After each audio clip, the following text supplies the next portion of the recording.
When a pop superstar takes on the White House, you know sparks are going to fly. Ariana Grande's recent Instagram post didn't just criticize the Trump administration. It ignited a fiery response from the White House itself. But here's where it gets controversial. Was her call-out a necessary check on power, or an overstep into political territory? Let's dive in. On Sunday night, Ariana Grande reshared a powerful post on her Instagram stories, amplifying activist Matt Bernstein's pointed message to Trump supporters. Bernstein's words were a stark reminder of the administration's actions, from ICE raids tearing families apart to transphobic rhetoric sowing fear, and the perceived threats to free speech. His post concluded with a gut-wrenching question. It's been 250 days. Now that immigrants have been violently separated from their loved ones, now that trans individuals live in constant fear, now that democracy itself feels fragile, has your life actually improved? This isn't just a question.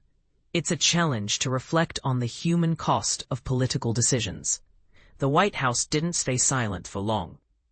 Deputy Press Secretary Kush Desai fired back with a statement that was equal parts snarky and strategic, weaving in Grande's own song titles like Save Your Tears, Just Like Magic, and Get Well Soon.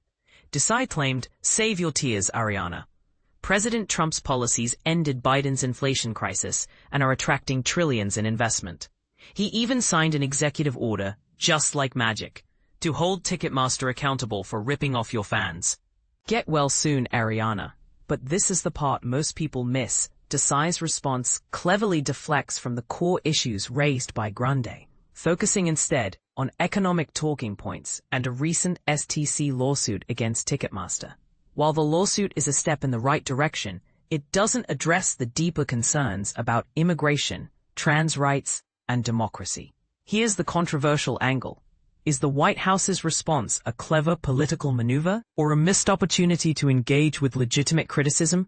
On one hand, Desai's statement highlights Trump's efforts to tackle inflation and protect consumers. On the other, it sidesteps the emotional and ethical questions Grande and Bernstein raised. It's a classic example of political messaging. But does it do justice to the issues at hand? Ariana Grande is no stranger to politics. She openly supported Democratic nominee Kamala Harris in the 2024 election, and even performed for President Barack Obama and First Lady Michelle Obama in 2014. Her activism isn't new, but this direct clash with the White House marks a significant moment in her public advocacy. And this is the part that sparks debate. Should celebrities use their platforms to challenge political leaders, or should they stick to entertainment? What do you think? Is Grande's critique a necessary voice in the political conversation, or does it overstep boundaries? And does the White House's response address the real issues, or is it just political theater? Let's keep the conversation going. Share your thoughts in the comments.